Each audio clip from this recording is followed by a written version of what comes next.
Salut à tous, très heureux de vous retrouver ici à Paris pour la 18e édition de l'Open GDF Suez, une édition que nous suivrons jusqu'au 14 février prochain. Vous suivrez toute l'actualité de cette compétition de tennis féminin dans ce magazine. Une compétition qui se déroule au stade Pierre de Coubertin où on se retrouve dans un petit moment. L'actualité de l'Open GDF Suez, c'est bien évidemment la compétition sportive, mais également les coulisses. Vous ne raterez rien dans ce magazine sur notre Web TV qui, pour succéder à Amélie Mauresmo, premier élément de réponse avec le tirage au sort et la conférence de presse qui a eu lieu hier. Un tirage au sort qui commence par l'annonce du forfait de l'une des joueuses les plus attendues de ce 18e Open GDF Suez, celui de la numéro 1 mondiale Serena Williams. L'américaine blessée à la jambe doit renoncer à un tournoi qui lui tient à cœur. Elle nous a effectivement envoyé un message le vendredi donc pour nous dire que malheureusement elle ne pourra pas jouer. Je crois que Serena est une fidèle de Paris, elle adore Paris. Si elle n'est pas là, c'est que vraiment elle n'a pas pu venir. Je vous rappelle qu'elle a gagné en 99, ça fait 10 ans, donc un peu plus de 10 ans qu'elle soutient l'événement et j'espère qu'elle viendra l'année prochaine. Serena Williams absente, c'est l'italienne Flavia Pennetta, numéro 12 mondiale, qui la remplace. Et c'est la russe Elena Dementieva qui hérite du statut de tête de série numéro 1, avant même le tirage au sort du tableau principal. Un tirage au sort réalisé par les joueuses elles-mêmes avec les Françaises Virginie Razzano et Aravan Redzai. Des Françaises qui n'auront pas la main heureuse, Virginie Razzano, numéro 6 du tournoi, hérite de la redoutable Suissesse Patti Schnider. Alizé Cornet retrouve l'une des révélations de l'année 2009, l'Israélienne Shahar Peer, pour ce qui sera les deux affiches du premier tour. Aravan Redzai, elle semble satisfaite de son tirage. C'est un très beau tableau, très varié. Les qualifiés sont un peu partout.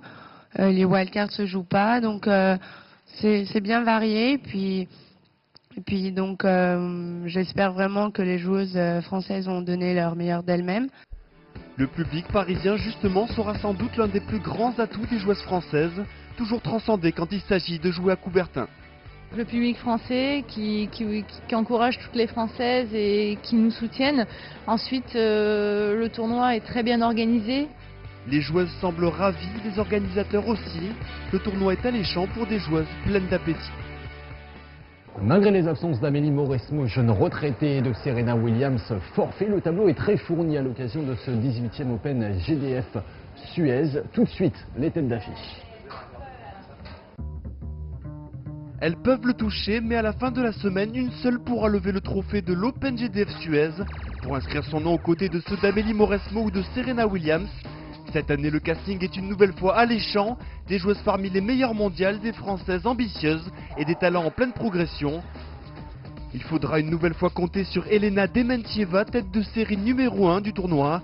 Chaque année, la Russe va de plus en plus loin. Finaliste en 2009, elle tentera cette année de décrocher le titre.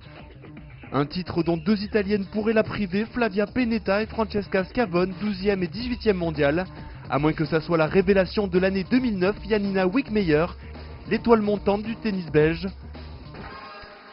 Mais comme toujours à Coubertin, les Françaises auront à cœur de briller. Elles seront au moins 4 cette année, avec en tête Aravan Redzai, tête de série numéro 5, qui tentera de poursuivre son ascension vers les sommets. Je me dis que je vais jouer, j'ai un objectif précis, c'est vraiment de travailler tous les jours avec la même intensité, progresser au classement. Je suis à la 21e place, c'est mon meilleur classement actuellement. Je pense que j'en ai les moyens pour être encore meilleure. Je me pose pas de questions et je me mets pas de pression. Autre Française qui arrive sans pression, Virginie Razzano, de retour de blessure à Coubertin pour retrouver ses sensations. L'objectif pour moi, c'est d'essayer de me concentrer et de gagner ce premier match contre Patti Schneider, qui ne sera pas un match facile, on le sait bien, mais bon, toutes les reprises de toute façon sont délicates, et quoi qu'il en soit, il faut bien jouer une adversaire en face de soi, donc que ça soit Patti ou une autre, il aura fallu de toute façon que je joue mon premier match ici. Elles sont donc 32 au total à rêver de ce titre parisien et graver leur nom au palmarès de l'Open GDF Suez. C'est une des spécificités de cet Open GDF Suez. Ici, le village installé au cœur du stade Pierre de Coubertin. C'est difficile à croire, mais ici d'habitude c'est un terrain de basket. Mais grâce au talent de Valérie Durand, ce village accueille près de 700 personnes par jour et près de 4000 durant toute la semaine de l'Open. C'est en effet sur les parquets du gymnase Pierre de Coubertin que s'est installé le village du 18e Open GDF Suez. Une transformation extraordinaire orchestrée de main de maître par Frédéric Sella, qui entouré de différents talents a conceptualisé ce havre de paix. J'ai la mission d'assembler les talents qui sont nécessaires pour réaliser cette opération. On travaille sur des parties qui sont la création, on travaille sur des parties qui sont la production. Ensuite, on rassemble des talents qui sont soit des artistes ou soit des gens qui ont la compétence, par exemple de Valérie Durand, pour mettre en scène un petit peu la communication de GDF Suez. Mais comment en arrive-t-on à imaginer un lieu, un espace à partir d'une communication d'entreprise? C'est le travail de Valérie Durand qui, avec beaucoup de délicatesse, a su retranscrire l'esprit GDF Suez au sein du village. Cette année, on s'est beaucoup consacré à la couleur et on voulait avoir un espace très chaleureux, très convivial.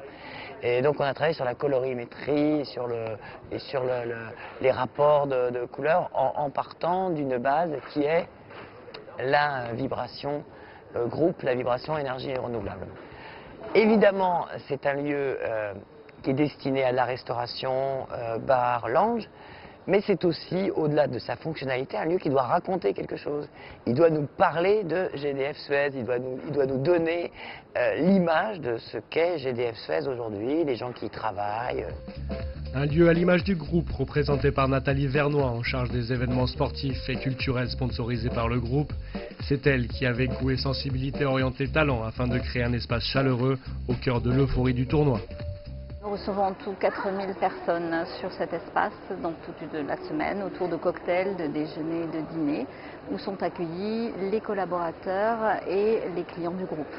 Ce village doit être conçu pour être convivial et accueillir aussi des réunions pour les collaborateurs et il doit garder la confidentialité des échanges des clients et des collaborateurs.